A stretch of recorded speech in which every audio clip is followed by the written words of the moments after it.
Assalamualaikum warahmatullahi wabarakatuh. Langsung saja, saya di sini dari makalah berpasangan ke-25. Saya di sini kami dari kelompok ke-5 akan menjelaskan tentang evaluasi kurikulum 2017 pada bahasa Arab di Madrasah Aliyah. Di sini dari kelompok kami penelitian terhadap Madrasah Aliyah di MA Futuhiyah, tepatnya di Kabupaten Demak. Langsung saja, ini langsung ke pembahasan, ada poin-poinnya. Sebelum masuk ke penelitian, kami menyampaikan tentang pengertian dan lain sebagainya. Yang pertama, evaluasi kurikulum, ya, hakikat, ada tujuan dan sebagainya. Yang pertama, hakikat evaluasi kurikulum. Jadi evaluasi kurikulum merupakan serangkaian kegiatan membandingkan realisasi masukan, input, keluaran atau output, dan hasil atau outcome. Jadi di sini membandingkan antara masukan, langkahnya bagaimana, keluaran atau usahanya bagaimana, dan hasilnya itu bagaimana. Jadi di sini fungsinya untuk memberikan nilai terhadap langkah-langkah dan lain sebagainya. Terus langsung ke tujuan evaluasi kurikulum. Di sini menurut Hamid Hasan ada dua. Yang pertama, menyediakan informasi mengenai pelaksanaan, pengembangan, dan pelaksanaan suatu kurikulum sebagai masukan bagi pengambilan keputusan. Jadi memberikan informasi bahwa langkah-langkah atau strategi dari kurikulum dan sebagainya itu bagaimana, apakah berhasil atau tidak. Jadi di sini fungsinya untuk memberikan informasi terhadap yang berwenang. Yang kedua, menentukan tingkat keberhasilan dan kegagalan. Jadi memberikan tingkat keberhasilan atau kegagalan. Keberhasilannya bagaimana, apakah dia mencapai keberhasilan yang sangat baik, berarti dia 100% mampu menjalankan langkah-langkah yang sudah disusun, atau mungkin kegagalan. Jadi di sini tidak bisa melaksanakan langkah-langkah yang sebaik mungkin. Terus lanjut ke prinsip evaluasi kurikulum. Prinsip evaluasi kurikulum menurut Safarudin dan Aminuddin ada 5. Yang pertama, prinsip relevansi, yaitu berhubungan dengan antara pendidikan dan tuntutan kehidupan. Jadi tuntutan perkembangan zaman.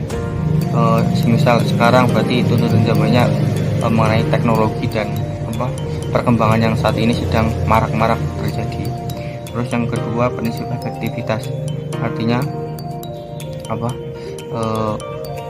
sejauh mana sesuatu yang direncanakan atau diinginkan dapat terlaksana atau tercapai. Jadi sasarannya peserta didik. Yang ketiga ada prinsip efisiensi. Jadi ketepatan di sini efisiensi, ketepatan kerja yang tepat atau tepat sasaran, perbandingan terhadap hasil yang dicapai dan usaha yang telah dikeluarkan. Terus yang keempat, prinsip kesinambungan, artinya saling hubung atau menjalin antara berbagai tingkat dan jenis pendidikan. Jadi pendidikannya satu dengan yang lainnya. Terus yang kelima, prinsip fleksibilitas. Jadi di sini tidak baku. Jadi ada ruang gerak yang memberikan kebebasan dalam bertindak. Tidak paten, tapi semua mampu berekspresi sebaik mungkin. Terus poin kedua, evaluasi kurikulum bahasa Arab. Di sini ada langkah-langkah, ada tahap persiapan, ada tahap pelaksanaan, dan lain sebagainya. Oke, yang pertama dari langkah-langkah tahap persiapan. Yang pertama, menyusun roadmap atau menyusun rencana langkah-langkah. Jadi sebelum masuk ke pelaksanaan, disusun dulu roadmapnya atau mungkin strategi yang akan dilakukan. Terus yang setelah melakukan roadmapnya, yang terus klasifikasi, artinya melakukan penelaahan atau melakukan latihan-latihan yang sesuai dengan rencana evaluasi, yang sesuai dengan rencana kurikulum yang akan dicapai. Terus yang setelah tahap persiapan, yang kedua tahap pelaksanaan. Nah, setelah tadi melakukan persiapan sekarang pelaksanaan. Di sini ada beberapa poin. Yang pertama, pengumpulan data di lapangan, artinya melaksanakan penilaian melalui instrumen yang telah dipersiapkan terhadap sumber data yang sesuai dengan program yang telah direncanakan. Terus yang B, menyusun dan mengolah data hasil penilaian, baik data yang dihasilkan berdasarkan persepsi pelaksanaan. Jadi disusun disusun sedemikian rupa antara yang A, B, C berurutan biar hasilnya dinilai enak dinilai. Terus selanjutnya aspek kurikulum bahasa Arab. Aspek-aspek yang dinilai dalam evaluasi bahasa Arab. Yang pertama adalah tujuan, yang kedua adalah isi kurikulum, yang ketiga adalah strategi pengajaran, dan yang keempat adalah media pengajaran. Terus yang kelima adalah hasil yang dicapai. Tujuannya di sini sudah jelas, suatu rencana program pendidikan keseluruhan program kurikulum pengajaran atau evaluasi harus didasarkan pada tujuan ini. Tujuannya itu bagaimana? Nah, di sini dinilai. Terus isi kurikulum, strateginya bagaimana, langkah-langkahnya bagaimana, terus tujuannya ingin dicapai bagaimana. Strategi pengajaran. Nah, di sini poin-poinnya penting. Di sini ada metodenya bagaimana, macam-macamnya bagaimana, terus pencapaian hasil kerja siswa itu bagaimana. Terus yang keempat, media pengajaran atau sarana prasarana dalam pengajaran, ada papan tulis, mungkin laptop dan lain-lain. Terus yang kelima, hasil yang dicapai, hasilnya itu bagaimana, apakah baik, sangat baik, atau mungkin buruk. Oke, mungkin ini dari saya. Sekian dari saya. Wassalamualaikum warahmatullahi wabarakatuh. Assalamualaikum warahmatullahi wabarakatuh. Selamat pagi teman-teman. Semoga kita semua diberikan kesehatan semua. Nama saya Muhammad Ali Harun. Kali ini saya akan menjelaskan yang ketiga, yaitu metode penelitian saya. Pertama, yaitu rancangan penelitian. Dalam penelitian ini, peneliti menggunakan pendekatan penelitian kualitatif dan deskriptif. Menurut Mailong, pendekatan kualitatif merupakan penelitian yang bertujuan untuk memahami fenomena tentang apa yang dialami oleh subjek tertentu, semisal perilaku, persepsi, motivasi, tindakan, dan lain-lain. Terus deskripsi dalam bentuk itu berupa dalam bentuk kata-kata dan bahasa pada suatu konteks khusus yang dialami dan dengan manfaat berbagai metode ilmiah. Selanjutnya, lokasi penelitian saya. Lokasi penelitian saya itu berada di Sekolah MA Futuyah 1 di Jalan Suburan Meranggen, Kecamatan Meranggen, Kabupaten Demak. Alasan saya karena MA ini berada di wilayah pesantren dan MA ini juga tidak jauh dari rumah saya yang berada di Guntur, Demak, sama-sama di Kabupaten Demak. Selanjutnya, yang sumber data yang saya gunakan. Sumber data penelitian ini terdiri dari 3 macam, yaitu sumber person, place, and paper. Person itu berupa orang, jadi saat kita ingin menggali informasi, kita akan mewawancarai orang-orang tertentu. Selanjutnya, place. Place merupakan sumber data dari kondisi tetap dan dinamis. Sumber data ini dihasilkan melalui jalan pengamatan atau observasi, yaitu observasi langsung di lapangan. Yang selanjutnya, paper. Paper adalah sumber data berupa simbol yang mengandung huruf, angka, gambar, atau yang lainnya, seperti dokumen-dokumen di madrasah tersebut. Selanjutnya, teknik pengumpulan data. Pengumpulan data penelitian ini menggunakan 3 teknik. 3 teknik tersebut sesuai dengan apa yang ditawarkan oleh Bogdem dan Bigland, ahli peneliti, yaitu berupa observasi, Selanjutnya berupa wawancara. Ketiga berupa dokumentasi. Yang kelima, teknik analisis data. Adapun teknik analisis data yang digunakan adalah teknik deskriptif dengan menempuh 3 langkah yang terjadi secara bersamaan menurut Miles dan Huberman, yaitu 1. Reduksi data, 2. Menyajikan data, dan 3. Menarik kesimpulan atau verifikasi. Selanjutnya, pengecekan keabsahan data. Untuk mengadakan pengabsahan keabsahan data yang dikumpulkan, peneliti menggunakan 3 teknik, antara lain perpanjang keikutsertaan, meningkatkan ketekunan, dan triangulasi. Yang terakhir, tahap-tahap penelitian. Tahap-tahap penelitian ini ada 3 tahap, yaitu pra-lapangan, tahap pekerjaan lapangan, dan tahap analisis data. Selanjutnya saya akan memaparkan hasil penelitian yang telah saya lakukan. Pertama, pelaksanaan kurikulum bahasa Arab di Madrasah Futuyah 1, MA Futuyah 1.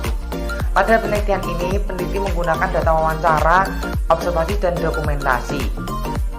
Dalam kaitannya dengan kurikulum penelitian menggunakan purposive sampling dan wawancara kepada guru-guru tertentu. Berdasarkan hasil wawancara bahwa pelaksanaan kurikulum bahasa Arab dilaksanakan menggunakan kurikulum 13 sesuai apa yang kita pelajari.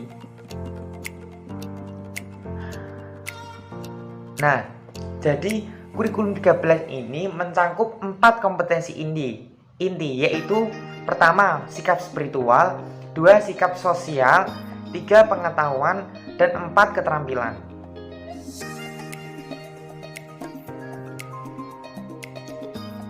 Dan untuk mencapai keempat kompetensi di atas tadi, pembelajaran dilaksanakan melalui pendekatan saintifik, yaitu mengamati, menanya, mencoba, menalar, dan komunikasi. 5 aspek ini harus benar-benar terlihat pada pelaksanaan pembelajaran di lapangan dan diwujudkan melalui semua aspek, baik guru, kurikulum, dan siswanya juga harus diterapkan seperti itu. Yang selanjutnya, faktor-faktor yang mendukung dan menghambat pelaksanaan kurikulum bahasa Arab. Faktor-faktor ini saya bagi ke dalam beberapa faktor, yaitu faktor internal, 2 faktor, yaitu faktor internal dan faktor eksternal. Adapun faktor yang mendukung di dalam internal, yaitu 1. Guru selalu berusaha menambah pengetahuan mengenai kurikulum 13. Yang kedua, adanya buku pegangan guru dan siswa sehingga memudahkan guru dalam proses pembelajaran bahasa Arab. Dan faktor pendukung dari eksternalnya yaitu meliputi didukung oleh lingkungan yang religius dan agamis, karena MA Futuyah 1 ini berada di lingkungan pondok pesantren. Jadi ada sekolah madrasah MA ini, sekeliling-kelilingnya itu banyak pesantren-pesantren yang berdiri di situ. Sehingga juga siswa-siswinya itu berasal dari pondok pesantren. Dan kedua, lokasi yang berdekatan dengan pusat kota. Dan saya akan memaparkan juga faktor yang menghambat pelaksanaan kurikulum. Tidak ada faktor eksternal karena belum diketahui, tapi ada beberapa faktor internal, yaitu 1. Latar belakang siswa yang beragam, yaitu saat siswa itu berada di tingkat SLTP, itu ada siswa yang berasal dari MTS, ada yang berasal dari SMP, dan ada yang bekas mondok, dan ada yang nggak mondok. Jadi tingkat pengetahuan bahasa Arabnya itu sulit disamakan atau berbeda-beda. Selanjutnya, rendahnya motivasi internal dari siswa. Lalu nomor 3, bahasa Arab masih dianggap momok daripada bahasa asing lainnya oleh siswa. Jadi bahasa Arab itu dianggap susah. Selanjutnya, sarana dan prasarana yang terbatas, yaitu laboratorium bahasa yang hanya berjumlah 1 dan hanya ada 1 proyektor saja. Dan sebagian guru masih kesulitan dalam implementasi kurikulum 2013, khususnya pada sistem penilaian hasil belajar siswa. Lalu solusi yang kami berikan adalah A. Pengakraban siswa dengan kamus bahasa Arab, baik itu manual maupun digital, sehingga siswa tidak kesulitan lagi dalam mencari kosakata baru. B. Memaksimalkan perhatian khusus oleh guru terhadap siswa yang latar belakangnya bukan MTS atau pondok. C. Perlu adanya BIMTEK dalam penelitian hasil belajar yang menggunakan kurikulum 2013 dan diklat setiap awal semester. Selanjutnya D. Upaya menjalin koordinasi, baik itu koordinasi antar guru atau koordinasi guru dengan siswa. Dan terakhir D. Mengoptimalan sumber dan fasilitas yang ada. Lalu yang terakhir yang saya akan terangkan adalah mengenai evaluasi kurikulum bahasa Arab di MA Futhiah 1 ini.